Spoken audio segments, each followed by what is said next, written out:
investigators are on the trail of a serial killer who's leaving behind a series of almost invisible clues. In Maine, police depend on a few paltry fibers to sew up a case against a deadly rapist. The evidence is in hand, but they have nothing to compare it against. Florida investigators confront a fast car, a fatal accident, an unlikely story. Can forensic scientists use fibers from the crash scene to find out what really happened? Tiny filaments, practically invisible to the naked eye, are the key to solving these crimes. In the lab, scientists can weave the truth from the shreds of evidence.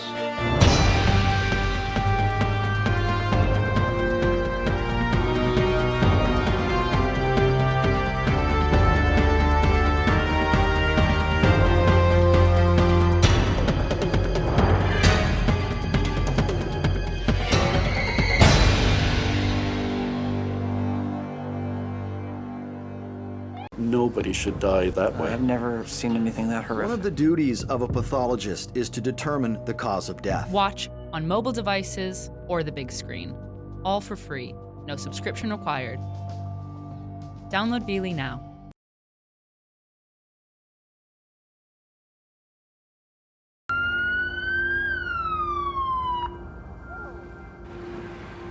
In 1981, a peaceful hike in the suburbs of Atlanta, Georgia, ended with a grim discovery. The body of a young man was lying at the edge of a field. For Atlanta police, it was the kind of scene that was becoming all too familiar. For 21 months, more than 24 bodies had turned up in fields, empty lots, and less traveled roads. The victims were young African-American males. Some were children. Most were strangled. At first, the crimes were investigated routinely. But as the murder count climbed, it became clear a serial killer was on the loose. He would leave few clues in his deadly wake. Parents of the victims demanded answers. And as more bodies turned up, police assembled a task force to find a link among the murders and to trace every clue. But the murders continued. Lawmen from the surrounding area joined citizens, even psychics, in the search for victims and their killer. A reward fund reached $100,000, but no one came forward to claim it. Racial tensions grew as panic gripped this southern city. Assuming the crimes were racially motivated, police looked for a white male, and the outcry for justice in the African-American community grew deafening.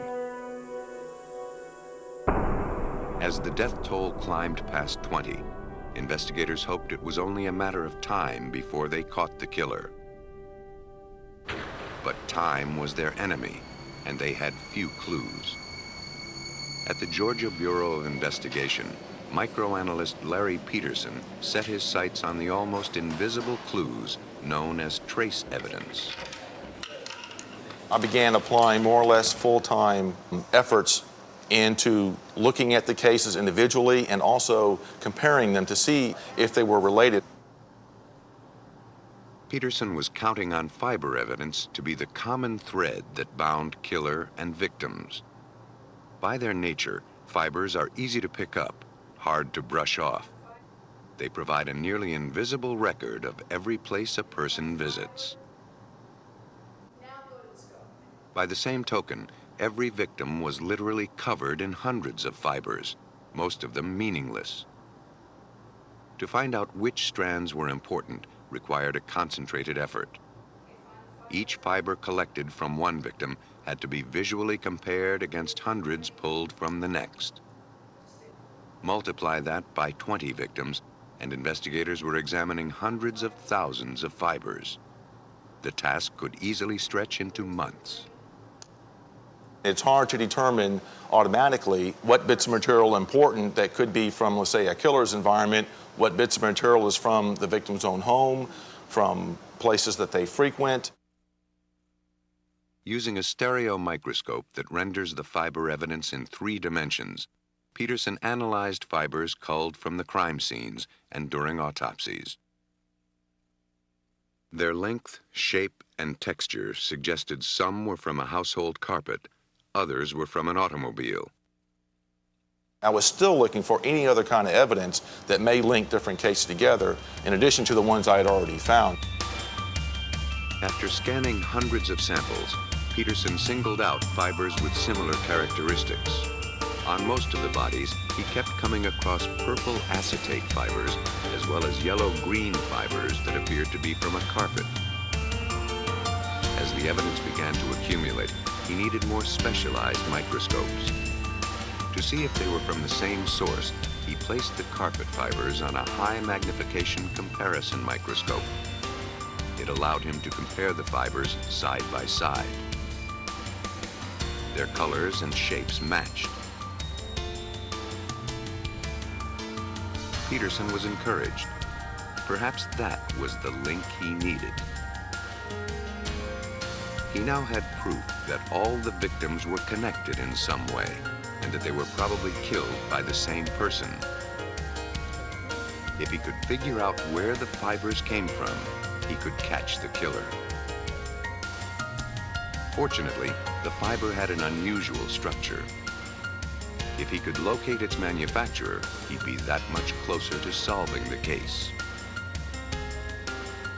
That required comparing the fiber against the hundreds of samples submitted by carpet manufacturers, an interminable and painstaking job that would add more weeks to the investigation. He couldn't do it alone. Hal Dedman, the FBI's master microanalyst, signed on to help. My initial role was to assist the Georgia Crime Laboratory in attempting to identify these fibers, to see if the manufacturer of these fibers could be identified. While the search for the elusive fiber wore on, young men and boys were dying. And Atlanta was scared. As the city's anguish continued, Hyde Post of the Atlanta Journal covered the story. The mood of the city during most of the investigation was a real strong feeling of helplessness. Desperate for leads, Atlanta police canvassed victims' neighborhoods and streets near where bodies were found.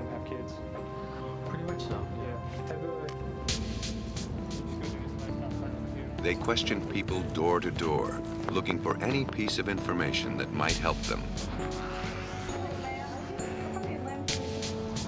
At night, patrol cars searched the neighborhoods looking for anyone suspicious. On the streets, police had few leads, but in the lab, microanalysts were getting closer to pinpointing an original source for the unique fiber.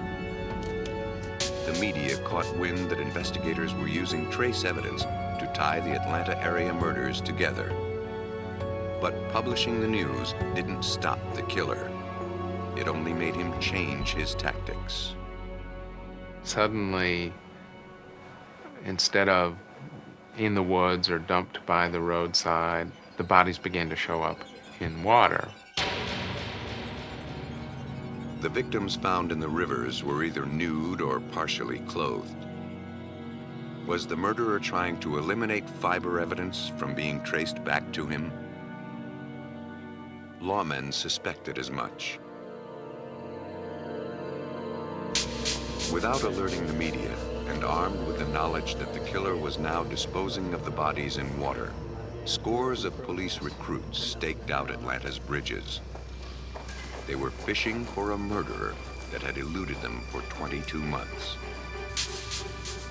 Week after week, the recruits would secretly assemble under the bridges to keep their vigil. For all their efforts, officers dubbed them trolls. All they could do was wait for the killer to strike again.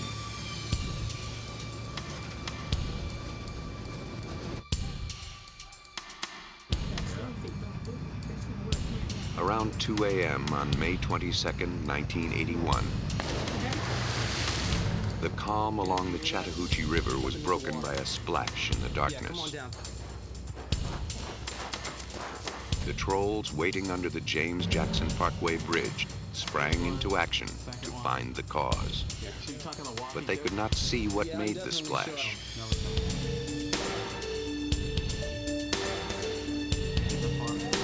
They radioed to nearby officers, who intercepted a station wagon and questioned the driver.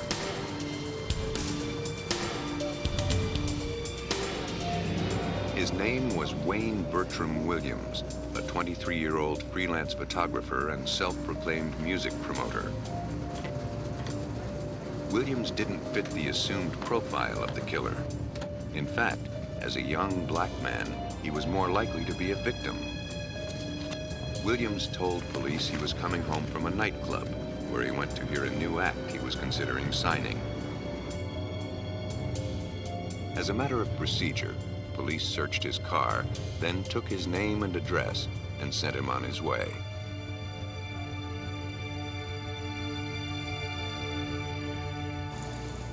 Two days later, the body of 27-year-old Nathaniel Cater surfaced in the Chattahoochee River, downstream from the James Jackson Parkway Bridge. Cater, a black male whom the medical examiners determined had been strangled, fit the profile of the victims murdered in the months before. He'd been dead an estimated 2 days. The trace evidence collected from Cater's body was sent to Peterson. 2 fibers had been extracted from the victim's hair. In structure, they matched those found on the other victims. But the color didn't match. It could have faded from the water, or it could have been a mismatch. But viewing the fibers under polarized light revealed the structure of the fibers to be identical. Police decided to take a second look at Wayne Williams. After an interview and background check, a picture of Williams developed. He was a pampered only child, a college dropout at age 19. No one had seen him at the club he said he was at the night police stopped him on the bridge. Caught in this one lie, his alibi crumbled. Williams now became their chief suspect. They obtained search warrants for his house and car.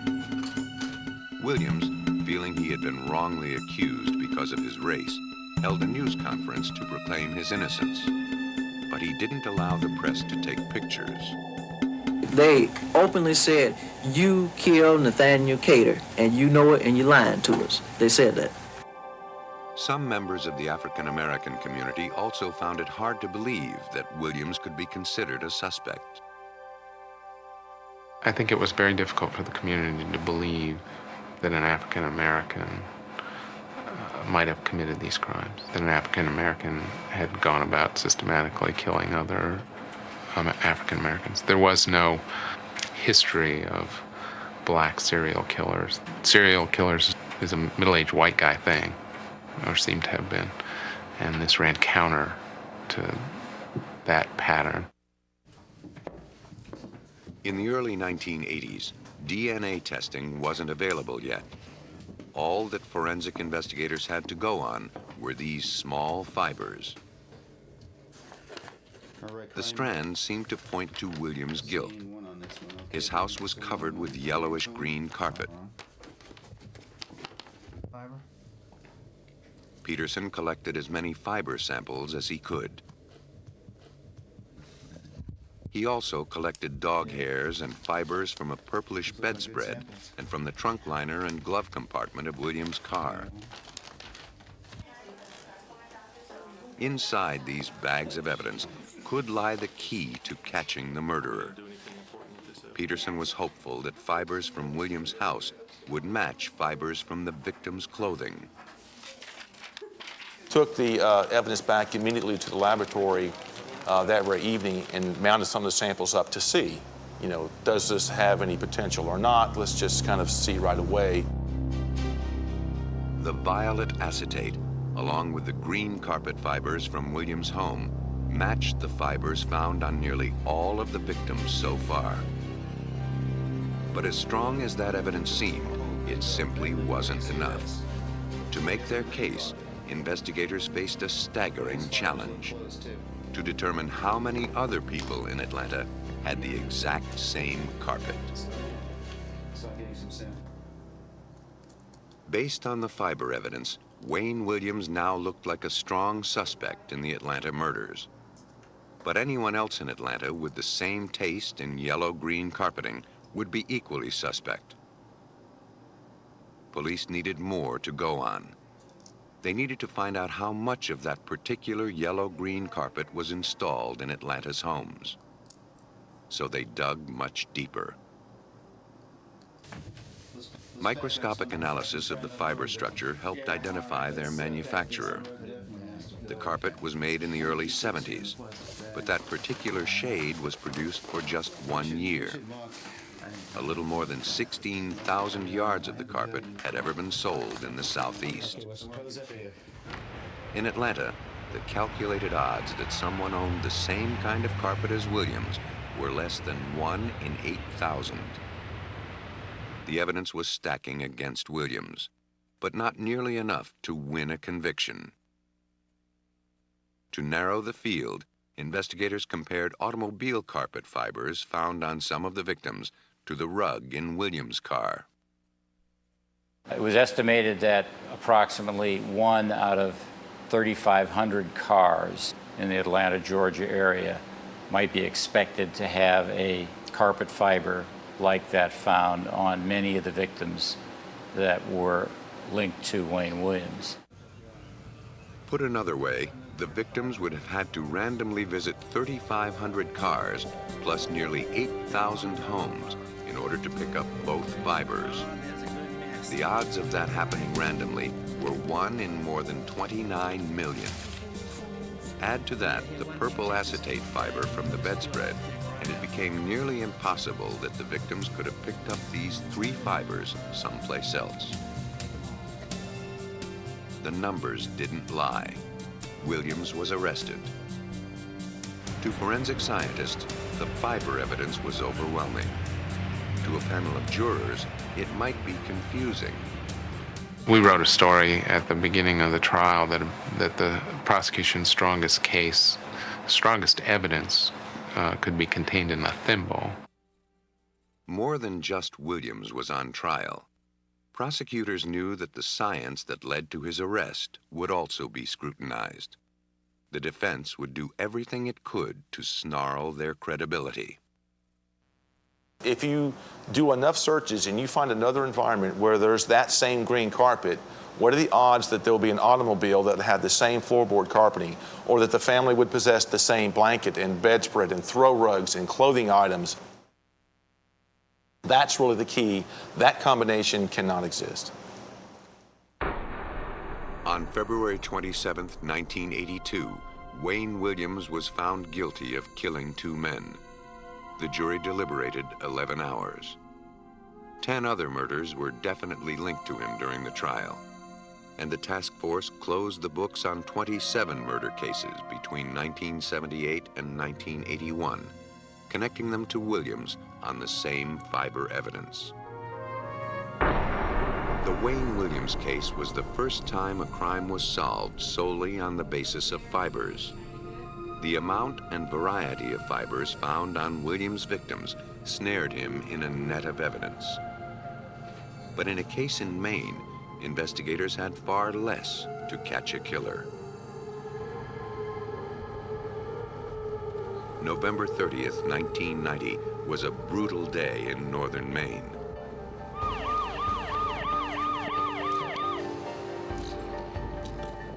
On that day, a worker at the Cummings Concrete Corporation in Alton called police after discovering the body of a young woman.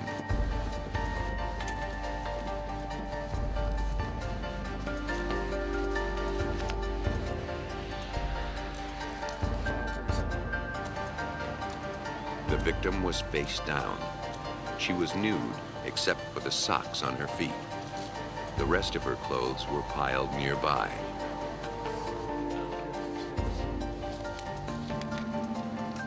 Police on the scene contacted Detective Ed Thorne of the nearby Bangor Police Department.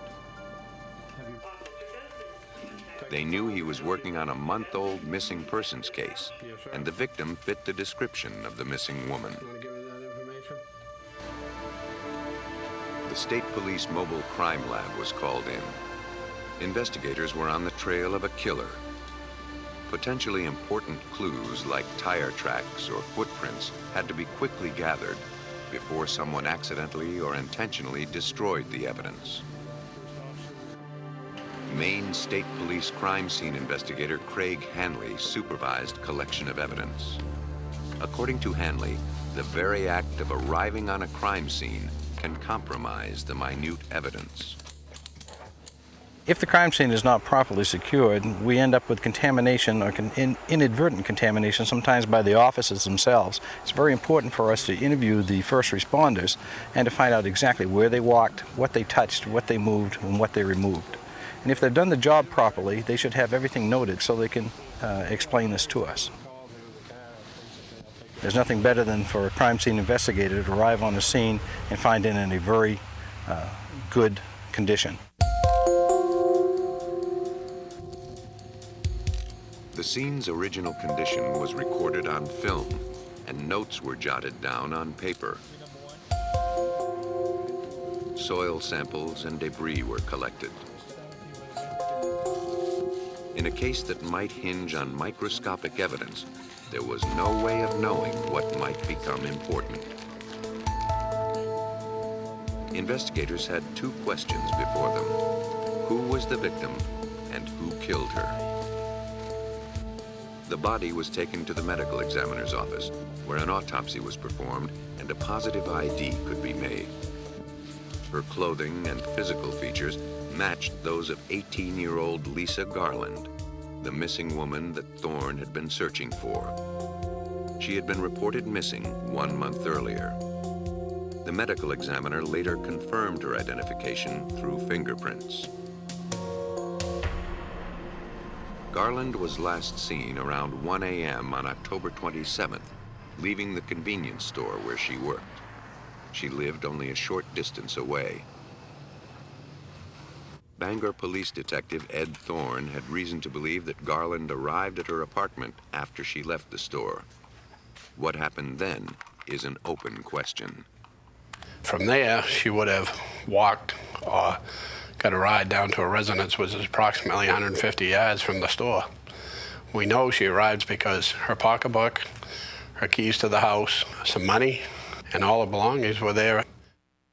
The keys and valuables found in her house led police to believe that she had not left on her own. After a month, Detective Thorne and his colleague Bob Cameron saw their missing persons case turned into a homicide. The autopsy revealed the victim had been raped and killed by a blunt force to her head. Most of her internal organs were intact, preserved by the cool weather. At the Maine State Crime Laboratory, forensic chemist Chris Montagna analyzed trace evidence collected from the crime scene. Most notably, the socks the victim was wearing at the time of her death. He was hoping they would hold some small clue to the killer's identity. We knew that one of the key pieces of evidence that we're going to be looking at are these socks.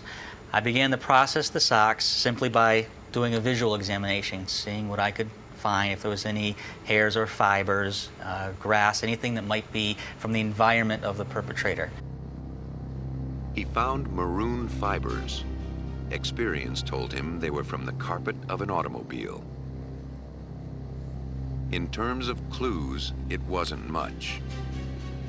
But Montagna felt the entire case could hang by this one thread of evidence. In July 1991, a 15-year-old girl was riding her bike on a lonely road in York, Maine, more than 200 miles south of Bangor. a car slowly approached and forced her off the road. She fell into the grassy embankment. The driver got out of the car and dragged the girl into the woods. There, he raped her, stabbed her, and left her for dead. Amazingly, she survived. After her attacker left, she found her way to a neighbor's house where she called for help. At the York Police Department, she picked out her attacker from the mugshot file. The suspect was a convicted rapist named David Fleming, who had been released from prison just 9 months earlier. In a state as quiet as Maine, news of violent crime spreads fast. After months of chasing dead-end leads to find Lisa Garland's killer, Detective Thorne heard about the violent rape in York. Bangor police became interested in David Fleming. Just maybe he had something to do with Lisa Garland's death. In York, DNA taken from the rape victim matched Fleming's DNA. Fleming pleaded guilty to raping and assaulting the young woman in York. He was sentenced to 80 years. The Lisa Garland murder case was still open. Bangor detectives believed that if they could match Fleming's DNA to samples collected at the crime scene, they'd have their man. But the DNA would have to wait. In the early 1990s, DNA testing could take months. Today, it takes weeks. If police were to prove that David Fleming killed Lisa Garland, they would need to rely on more conventional evidence. In this case, carpet fibers extracted from David Fleming's car. The fibers were sent to chemist Chris Montagna. He compared them with the ones found 8 months earlier on Lisa Garland's socks. Montagna placed each fiber on a separate stage of a comparison microscope to analyze them side by side. With a few adjustments, he could see that the pattern of dark and light stripes in the fibers lined up. When laid end to end, the fibers looked like one continuous strand, indicating that they came from the same source. It looked like the breakthrough investigators needed. The match allowed detectives Thorne and Cameron to trace 8-month-old evidence back to David Fleming. Detective Bob Cameron understood the importance of the fiber evidence. The fiber that was found on the victim's sock, that was matched to the carpeting on the vehicle that Fleming had been driving. And it narrowed it down considerably because the fiber that matched to the carpet in the car was the only year that they had put that color carpeting in those vehicles. The results were now conclusive. The fibers matched. But would this single shred of evidence be enough to convince a jury beyond a reasonable doubt? Fortunately, an overlooked piece of evidence was found in the victim's body bag. It was a small chip of wood, hardly worth keeping. But Montagna noticed that it had been squared off, leading him to believe that the wood had been machined. Successful once with carpet fibers, Montagna asked the investigators to again comb through Fleming's car, to look this time for a speck of matching wood. Inside the trunk, covered by a large cloth, lay small hand-carved wooden boats. Fleming learned to craft wood during his previous prison stints. Montagna sent the chip and the boats for analysis. The results again looked bad for Fleming. The chip was made of white pine, and so were the model boats. The wood had all been machined the same way. Now there were two strong reasons to link Fleming to Lisa Garland. The fiber evidence and the wood chip showed that Garland was in Fleming's car.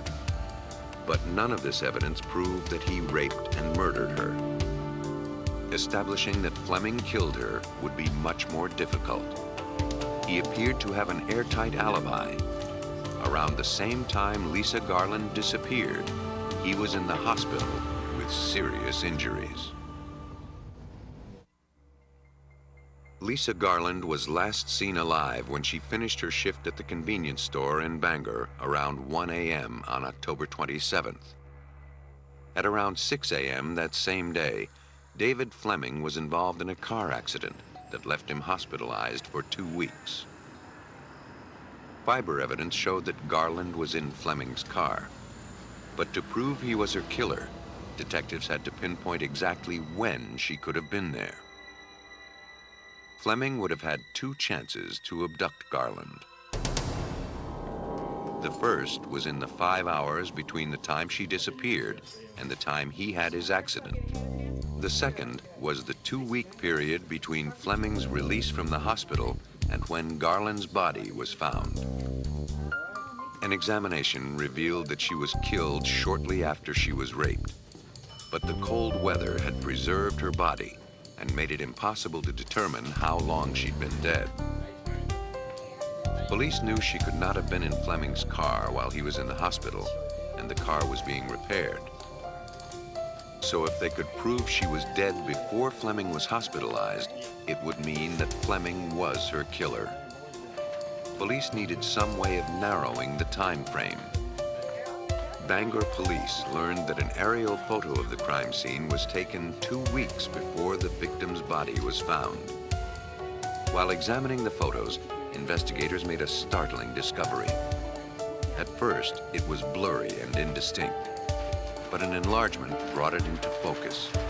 There, in the pit, lay the body of Lisa Garland. Here was photographic proof that the victim was dead before Fleming was hospitalized.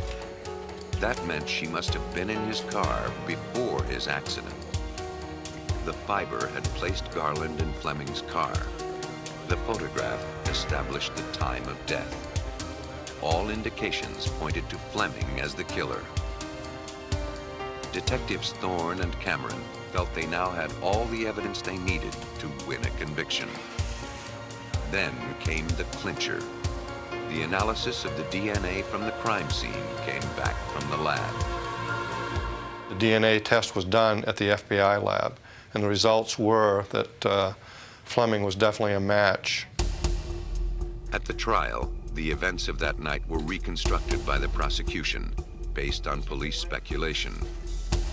Lisa Garland did make it home just after 1 o'clock in the morning on October 27th.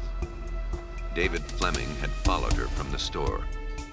As she walked into her apartment, she forgot to lock the door behind her, a simple mistake that would prove fatal. David Fleming saw his opportunity.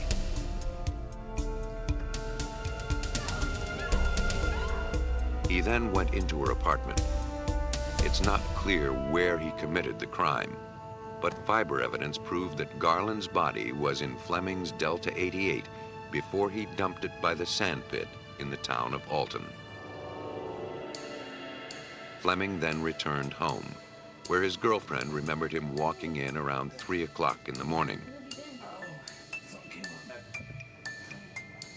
She recalled him not sleeping soundly and leaving around 5 a.m.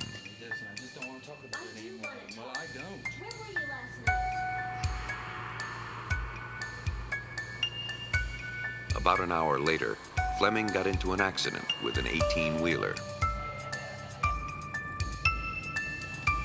He was out of commission for 2 weeks, but the evidence showed he had already committed his crime. The fiber evidence linked the victim to his car. The photograph established an approximate time of her death. And the car accident closed his window of opportunity to just a sliver. On March 22nd, 1995, David Fleming was convicted of raping and murdering Lisa Garland. He is serving a life sentence on top of the 80 years for the rape in York. In case after case, fiber evidence has linked victims to their killers. But in a case in Florida, investigators relied on fibers to reconstruct the circumstances of a fatal car accident.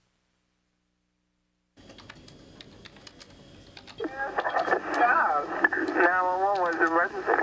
Yes, some man just knocked on my door. He says he's had an accident and he thinks his friend's dead.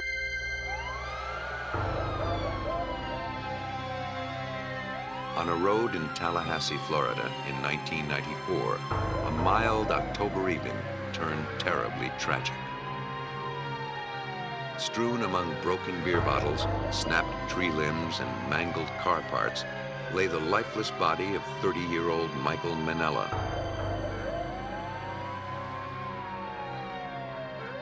A second victim, named Curtis Davison, was able to summon help before returning to the scene and collapsing. As paramedics treated Davison, Tallahassee police sized up the scene of the fatal accident. For crash investigators, time is even more critical than at a homicide investigation. At a homicide, officers can cordon off the crime scene and return to it later. Not so with a car wreck. Officers get just one chance to collect evidence. Traffic must return to normal as soon as possible.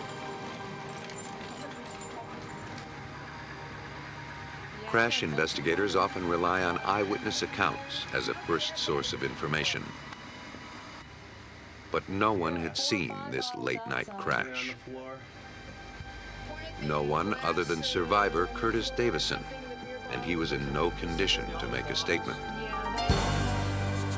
Crash homicide investigator Mike Walker had to rely on preliminary judgments based on the evidence he saw at the accident scene.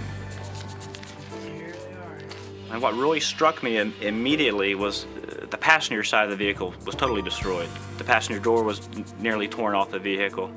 We had an intact driver's side of the vehicle. To Walker, that meant the passenger of the car would have sustained the most severe injuries. It was doubtful he could have survived, let alone walk away from the crash. But Davison told police he was the passenger. By some fluke, that may have been true. But could it be possible that Davison was lying to avoid being prosecuted for his friend's death? It was Walker's job to find out the truth. Investigators questioned anyone who might have seen the men before the crash. Witnesses told police that the two met at a local bar after work, where they had several drinks. They were then seen in another bar later that evening. Around 1 a.m., they left the bar and drove off together. But no one saw them get into the car. Without any witness, the detectives would have to rely on forensics to tell them who was driving. They first had to determine all they could about the crash and what factors were involved, like how fast the car was traveling. Returning to the crime scene the next morning, Walker and his partner, David Folsom, found the clues they needed. The 300ZX suspect vehicle was traveling northbound on this road. As it rounded the curve, he began to lose control. The driver turned the wheel to follow the curve, but the car's inertia kept it moving forward. As it left the road, it began to spin. Then it hit a tree. The vehicle continued sliding sideways, striking another tree. As it struck the other tree, it went airborne approximately 40 feet, landing back in the road. When a fast-moving vehicle changes direction, the tires slide sideways, leaving scuff marks on the road. By measuring these marks, called critical speed scuffs, and factoring in the friction of the road surface, investigators can calculate how fast the car was moving as it sped out of control. The measurements from the critical speed scuff indicated that the vehicle was traveling at 89 to 96 miles per hour. Almost from the start of the investigation, police had a hunch alcohol played a role. Broken beer bottles were found at the scene, and paramedics and officers detected alcohol on Davison's breath and on Manella's body. If Davison was the driver and was under the influence at the time, investigators needed to test his blood alcohol level, and quickly. A blood sample was taken within 2 hours of the crash. So what time did you start? It's very important that once we establish that there's suspicion that he is the driver of a vehicle, then we have to obtain a blood sample because alcohol dissipates from the system. Walker and Folsom ordered the blood work that morning. The sample was taken to the Florida Department of Law Enforcement Crime Lab to determine its alcohol level. First, the analyst takes a carefully measured portion of the blood she wants to test and places it into a clean, labeled vial. The alcohol in the blood is volatile. As the blood is shaken, it evaporates into the air or headspace of the vial. It's the components of the blood in the headspace and not the blood itself that's tested. The gas in the headspace is drawn into a chromatograph, which identifies its components and their concentration.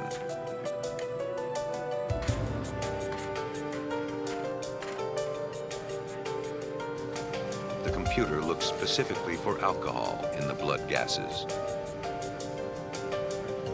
In 10 minutes, it provides a reading. The results showed Davison's blood alcohol level at 0.04, safely below Florida's legal limit. But that was the level when his blood was drawn at the hospital, not the level he had at the time of the accident. Because alcohol dissipates from the bloodstream at a consistent rate, the analyst can calculate what the level was 2 hours earlier when the accident occurred. Davison's level at the time of the crash was estimated to be between 0.06 and 0.08. In Florida, a level as low as 0.051 can be considered driving under the influence. But investigators still had to prove that he was behind the wheel.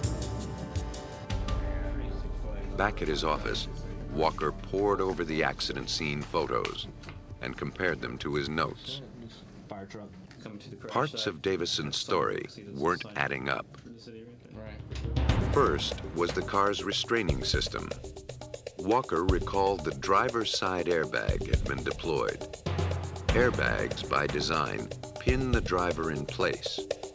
If Manella were driving, it seemed unlikely he'd have been thrown from the vehicle. Yet his body was found some 50 feet from where the car came to rest. On the other hand, the passenger's side seatbelt looked like it hadn't even been used. Whoever sat here could have been thrown. One more clue aroused suspicion. A bloody handprint on the outside of the driver's side door. It was too smudged to read, but it seemed likely it was made when the driver exited the car after the accident. But according to Folsom, the evidence could be misleading. Now, traditionally, we cannot say that just because there's a bloody handprint that someone driving that car put it there because there's such thing as scene contamination. One of the rescue personnel or one of the police officers could have done it. But it was enough to spur suspicion as to who was actually the driver, the deceased or the survivor. By themselves, the evidence of a bloody handprint, minor injuries, and an unused seatbelt meant very little. Taken together, they created serious doubt about Davison's story. Davison, however, was sticking to it, insisting that he was the passenger. The definitive version of the tale would be told in the lab. Investigators faced no shortage of clues about the car crash that claimed a man's life. The trick was to make sense of them. Crash investigator Mike Walker had the wreck towed to a secure impound facility for analysis. Ward Schwob is an analyst at the Department of Law Enforcement lab. One of the parts of my job as a crime scene analyst is to go and examine a vehicle without any outside influences. A lot of the times I'll go and look at the vehicle itself and try not to learn any of the particulars about the case. I'll take an objective view of the vehicle, see what I can determine, see what the evidence tells me. To piece together the particulars, he began with the driver's side seatbelt, fastening it in a position as if someone were wearing it. He noticed spots on the seatbelt near the door. They tested positive for human blood. That indicated the seatbelt was probably worn at the time of the crash. It also meant that whoever wore it was probably not ejected from the car. Signs again pointed to Davison. The evidence was suggestive, but slippery. Even if the blood proved to be Davison's, the defense could argue that it could have spattered onto the belt while the car was spinning, or that Davison could have bled on it after the crash as he staggered around the car. To seal this case, investigators needed to find evidence that fit 3 criteria. First, the evidence could be left only at the moment of impact. Second, it had to be unique to the individual who left it. And third, it had to prove where that person was sitting in the car. Investigators depended on fibers to meet those criteria, and they depended on Regional Crime Lab microanalyst Paula Sauer to read them. Detectives Walker and Folsom gave Sauer several pieces of material evidence collected from the accident scene, including a dashboard with 2 dents in it and clothing worn by the victims. The dents in the dash were on the passenger's side. It was presumed they were caused by contact with the passenger's knees. Remarkably, the force of the crash created so much frictional heat that woven patterns and fibers were actually melted into the vinyl. There were fibers, numerous fibers embedded in the dashboard area that would be directly in front of the passenger seat. These fibers were microscopically consistent with the fibers composing Manella's pants. The evidence seemed to indicate that Manella was in the passenger's seat. But Sauer wouldn't stop there. She scrutinized every piece of evidence to be certain her results were consistent. She turned her attention to strands of human hair and synthetic fibers gathered from the cracks of the passenger side of the windshield. Michael Manella wore a hairpiece composed of both human hair and synthetic fibers. If the fibers from his hairpiece matched those in the windshield, it would strengthen the argument that he was the passenger and that Davison, the survivor of the crash, was driving. An inspection of the synthetic hairs using a high-power comparison microscope suggested the fibers in the windshield matched those in Manella's hairpiece. But analyzing these fibers required more than a visual inspection because of the small size of their molecules. To complete her comparison, Sauer used an instrument called a Fourier Transform Infrared Spectrometer, or FTIR. It is an instrument that is used to determine the generic class of synthetic fibers. By generic class, I mean whether it's nylon, polyester, acrylic, and this technique is very effective in that manner because it's actually looking at the molecules that are making up those fibers, so it can give you an exact identification. The characteristics of both fibers were displayed on a computer. The red lines represent fibers from the hairpiece. The green lines represent fibers pulled from the windshield. In every way, they were identical. So far, all indications were that Manella was in the passenger seat. If that were true, it meant Davison would have left his mark in the area of the driver's seat, most likely on the airbag, which would have deployed at over 100 miles per hour. Sauer analyzed fibers clinging to the tightly woven fabric of the airbag. She found 9 fibers matching the fabric of Davison's pants. Her conclusion, Davison was driving. Paula Sauer used her sophisticated optics to put the accident scene into focus. Not only had she placed Manella in the passenger seat, but also determined that Davison was the driver. The evidence was handed over to the state's attorney, who showed in court that Davison lied about the events that unfolded in the early morning hours of October 6, 1994.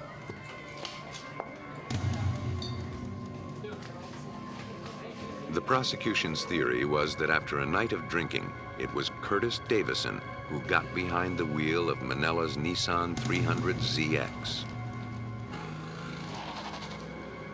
Anxious to test the sports car's power, Davison put it in high gear, racing down the tree-lined two-lane road. Ignoring the 35-mile-per-hour signs, Davison climbed toward 90. Then the narrow road started to curve, and Davison lost control. No longer heeding the steering wheel, the car slid sideways and careened off an oak tree. Michael Manella, in the passenger seat, was thrown from the vehicle. He wasn't wearing a seatbelt. The sports car continued to spin out of control, smashing into another tree before coming to rest on the side of the road. Davison, saved by the airbag, crawled out of the car. He went around to the passenger side to look for Manella, his bloody left hand leaving a smear on the door. Manella was dead in the road. Davison went for help. A Tallahassee jury took just 10 minutes to find Davison guilty of manslaughter by culpable negligence. He was sentenced to 7 years. The analysis of tiny fibers, traces of evidence found in ordinary items, turned the tables on 3 men who denied any involvement in their respective crimes. The ability of forensic scientists to pinpoint the makeup of fiber down to the most microscopic detail allows prosecutors to tear alibis into shreds of evidence.